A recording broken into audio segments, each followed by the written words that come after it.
If I didn't live in this village, in a quiet rural town tucked deep in the heart of Texas, where dusty roads stretched endlessly and the wind whispered through dying trees, lived a young man named Mateo Alvarez. Black Ridge was the kind of place where nothing ever changed.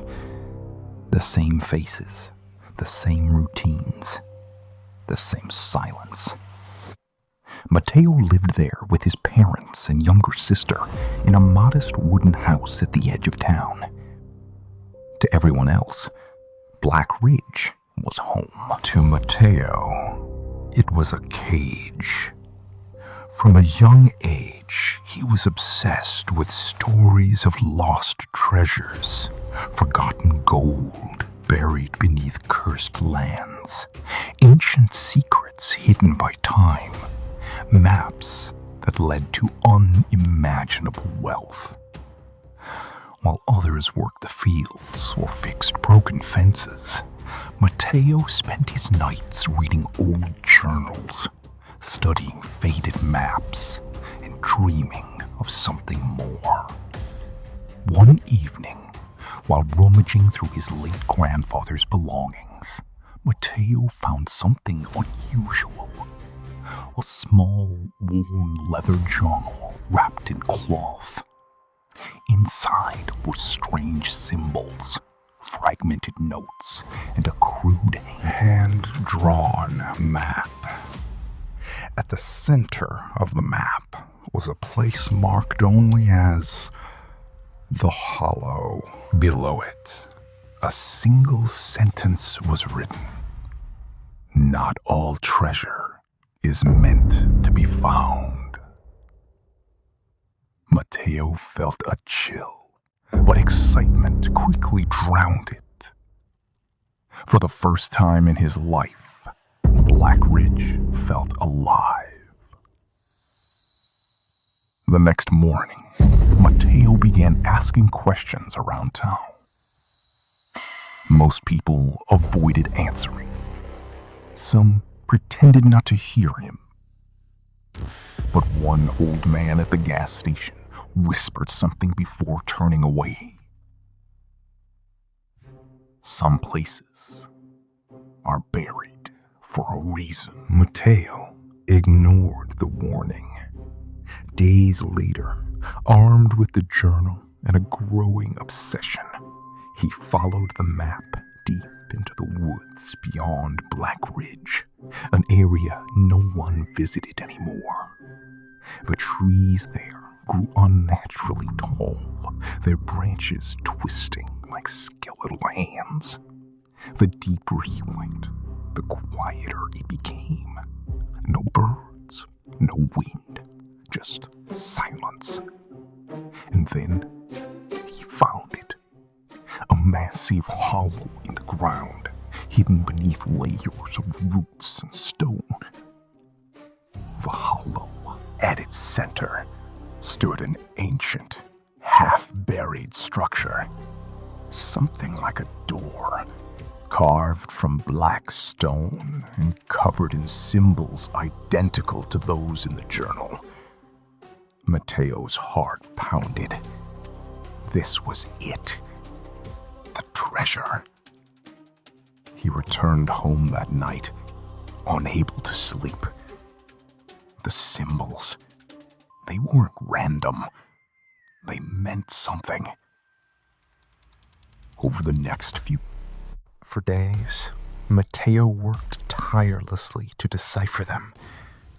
And then he understood. It wasn't a map to treasure.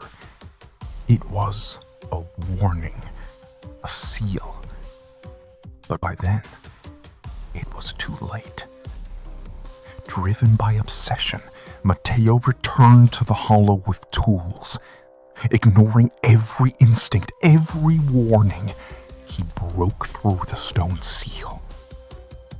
The moment it cracked open, the air turned cold. A sound echoed from below. Not wind, not movement. something else. Something alive. From that day on, Black Ridge began to change. At first, it was small things. Lights flickering, animals disappearing, strange noises at night. Then, people began to vanish, one by one. No signs, no traces, only whispers. Mateo tried to ignore it, tried to convince himself it wasn't.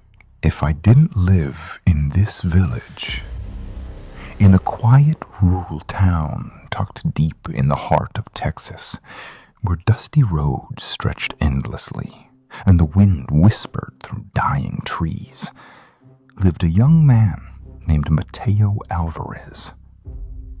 Black Ridge was the kind of place where nothing ever changed. The same faces, the same routines, the same silence. Mateo lived there with his parents and younger sister in a modest wooden house at the edge of town. To everyone else, Black Ridge was home. All of them. Only one thing remained on the wall, written in something dark. You opened the door. Desperate, Mateo returned to the hollow. But it was no longer the same. The ground had widened. The darkness below had grown deeper. And from within it, shapes moved. Whispers called his name. Not in voices, but inside his mind. He realized then there was never any treasure.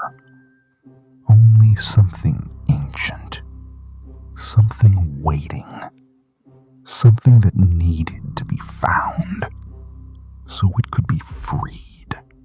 Now, Black Ridge is gone. No one lives there anymore. No one even remembers it clearly. Maps don't show it. Roads don't lead to it. But sometimes, travelers passing through remote parts of Texas report something strange. A road that shouldn't exist. A town that appears out of nowhere. Empty. Silent. Waiting. And at the edge of that town, a young man stands alone near a dark hollow in the earth, watching, listening, as if guarding something, or keeping it from leaving. No one knows if Mateo is still human, or if he ever left that place. And the door is still open. The Hollow Treasure of Black Ridge. Part 2. The Silence That Remains. The road out of Black Ridge no longer led anywhere. Mateo had tried. He drove for hours, days it felt like, but every path circled back. The same broken sign, the same rusted gas station, the same hollow wind that carried no sound. It was as if the town had been cut out of the world and forgotten. But Mateo remembered. And that was the problem. The hollow was growing. Every night it expanded, slowly at first, then faster. The ground around it cracked like dry skin, spreading veins of darkness through the earth. The trees nearby had turned black, their bark peeling away as if something inside was rotting them from within. And the whispers, they were louder now, clearer. Mateo, come closer. Finish it. He tried to resist, but the journal, it had changed. New pages appeared, pages he had never seen before, written in his grandfather's handwriting, or something pretending to be it. It needs a keeper. It cannot be closed again. It chose you. Mateo stopped sleeping, because every time he did, he dreamed. Not dreams, visions. He saw what was inside the hollow. Not treasure, not gold, but a vast, endless darkness filled with shapes that moved like smoke but had eyes. Thousands of eyes, watching, waiting. And in the center of it all, something massive. Something that didn't belong to this world. One night, he woke up standing at the edge of the hollow. He didn't remember walking there. His hands were bleeding. The stone door, what remained of it, was completely shattered. And from the depths below, something was rising. Blackridge began to collapse. Buildings sank into the ground as if swallowed. Roads twisted unnaturally. The sky above the town turned gray. No sun, no stars. Just an endless, suffocating void. Time stopped making sense. Clocks froze. Days didn't pass. Everything simply decayed. Mateo searched for survivors. Anyone. But there was no one left. Only echoes. Sometimes he heard footsteps behind him. Sometimes he saw figures standing in windows. But when he looked again, nothing. Until one day, he saw himself standing in the distance, watching, smiling. Mateo ran, but no matter where he went, the other version of him appeared again, closer each time, whispering the same words. You opened it, so you must stay. The truth came slowly, painfully. There was no escape. The hollow didn't just consume the town. It consumed reality itself. Blackridge wasn't abandoned. It was erased. And Mateo, he was the anchor. Without him, the door would fully open.